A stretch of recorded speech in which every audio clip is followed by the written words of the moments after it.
Welcome back to One to Step, and in today's video I'll be showing you how to log into your PNC Mortgage account. Before getting started, if you are new to the channel, please do subscribe and turn on the notification bell icon to get notified every time we upload new videos. Now let's get started. First of all, open your Google Chrome or any web browser. Then on the search bar, type in PNC Mortgage Login. Once you press enter, you will see these kind of results. From this, click on the first link.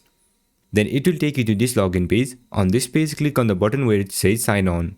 Once you click on it, you'll see this kind of pop-up.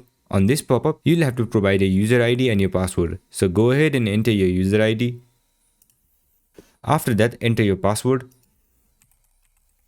And if you want to save your user ID, you can click on this check mark and it will save your login information. And in case if you don't remember your ID or your password, you can click on this link to recover it. And if you are new to PNC, you can click on this link to enroll for a new account.